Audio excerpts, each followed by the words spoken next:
Have you heard about those murder hornets? What a perfect addition to 2020, right? If you're like most people, you know that I was just being sarcastic. And sarcastic people can be really funny. But when their barbs are pointed at you, they can be really annoying or even hurtful. Welcome back to Savvy Psychologist. I'm your host, Dr. Jade Wu, and every week I'll help you meet life's challenges with evidence-based research, a sympathetic ear, and zero judgment. Today we talk about the psychology of sarcasm, including how to deal with people who use it to be mean. Sarcasm is like jazz. It's hard to define, but you know it when you hear it. And that's because sarcasm, which is used to convey the opposite of the literal words spoken, is primarily communicated by a person's tone of voice. You can tell a speaker's tone that, well, that's exactly what I need right now, means I sure wish this wasn't happening.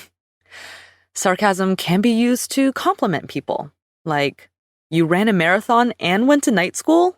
Slacker. Or to make a good-natured tease. Would you like some ice cream with your sprinkles? It can be self-deprecating. It's a complete mystery why my high school mullet and I didn't get more dates.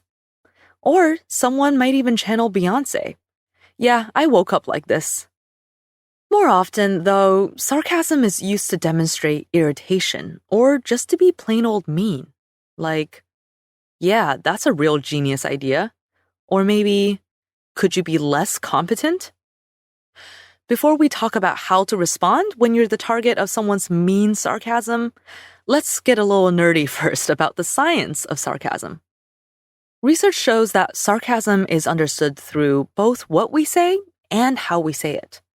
What we say is the opposite of what we really mean, which a listener has to get from the context of the situation. How we say it tends to be lower, slower, and louder. And all of this information is processed lightning fast on the spot. So for all the social mayhem they cause, sarcastic people actually employ some pretty advanced social cognition. Why advanced? Well, simply put, it's because the tone and content oppose each other. A sincere comment in a positive tone, like, wow, this is so original, or a critical comment in a negative tone, this is so cliche, are congruent. A sarcastic comment, however, is often a positive message with a negative tone. Wow, that's original, which is a little more complicated for the brain to process. Now, this does not mean that sarcastic people are smarter, despite what some articles might want you to believe. It simply means that the ability to use and understand sarcasm requires a skill called theory of mind, which is the ability to detect the mental states of others, including their true feelings, thoughts, and intentions.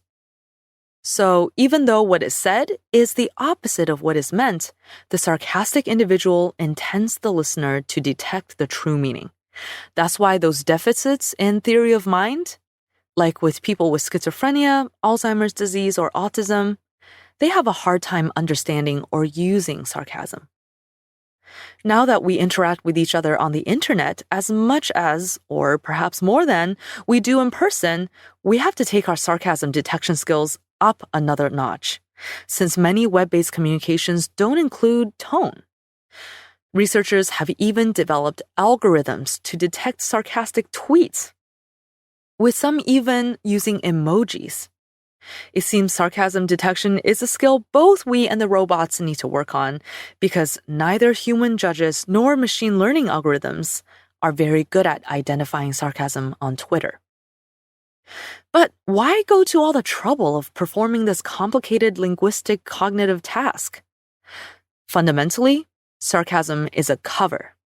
It's used to cover anger, embarrassment, awkwardness, envy, hostility, or inadequacy that, without the anti-sugarcoating of sarcasm, tends to feel too forthright. So next time you hear someone use sarcasm, know that for whatever reason, they couldn't quite bring themselves to say what they meant directly. But as it turns out, sometimes covering up strong emotions with sarcasm can be just a little bit useful. A 2011 study in the Journal of Applied Psychology asked participants to listen to one of three versions of a customer complaining to a cell phone company, something we probably can all relate to. The first version was angry. You make deliveries only between 9 a.m. and 12 p.m.? That's an outrage. Or sarcastic? You make deliveries only between 9 a.m. and 12 p.m.? Well, that's just perfect for working people. Or the third option, neutral. You make deliveries only between 9 a.m. and 12 p.m.? I am at work during those hours. After listening to one of these messages, participants were asked to solve either a set of analytical problems or a set of creative problems. So guess what happened? Those who listened to the angry message saw their creative problem-solving abilities hindered, but they kicked butt on the analytical task. In other words, they worked harder, not smarter. Naked anger squelched that creativity. By contrast, those who listened to the sarcastic message actually enhanced their creative problem-solving. Now, why is that? The researchers speculated that because anger is threatening, it automatically puts people on the defensive, which causes them to narrow their problem-solving to just the facts and become more detail-oriented, but rigid. By contrast, sarcasm, with its humor and figurative language, is less threatening. It might even feel funny. Plus, according to the researchers, it requires more cognitive effort and complex thinking than understanding direct anger. So, next time you call customer service, if you want a creative problem solver talking to you on the line, your best bet is to be nice. That's right, you should still be nice. But if nice doesn't work, and I never thought I'd find myself recommending this, try a little sarcastic humor. All right, that's enough nerdiness about sarcasm. Now, what to do when faced with mean sarcasm? What can we actually do about it? Well, one way you can respond is to answer them literally. Sarcasm is supposed to be a joke that covers anger or contempt or jealousy, but a joke nonetheless. And what's worse for the joker than having the joke fall flat?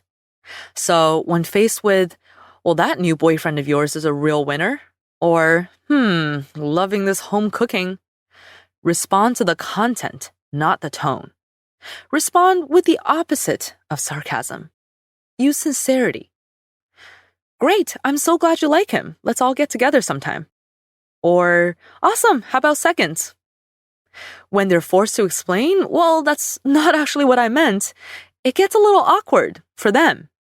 And you've inoculated yourself against further attacks.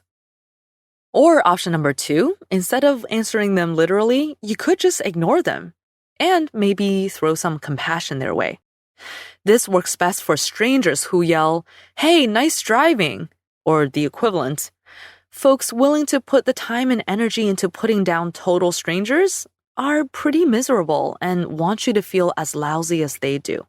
So feel some compassion and move on. But what if this is someone you actually do want to interact with? Well, option number 3 is to label the real feelings and follow up with sincere questions. Sometimes when someone is being sarcastically mean, they're trying to express something they feel, but they don't know how. It's possible they feel vulnerable. And you can help them and yourself by labeling what emotions you think they're trying to express and following up sincerely by opening up the dialogue. For example, "I'm sensing that you're feeling angry right now. Is that right? Does this situation seem unfair to you? What's on your mind?" Or, "I know this feels really awkward. Let's try to start on the right foot again. Here's what I was thinking." This way, you're responding to fire with water instead of with more fire. And option number 4, if you really want to invest in this relationship and really make things right, you can maybe give some free advice. Sarcasm comes in different flavors. Some folks are sarcastic to make fun of an absurd world. They're laughing with you, not at you. Or maybe they're even laughing at themselves. And that's fine. Just let them be. They're the Chandlers of the world. And we do need those. But those who are laughing at you often honestly think they're being funny. They don't realize that they leave a trail of hurt feelings, not to mention higher odds of divorce and greater chances of getting fired, by the way, in their wake.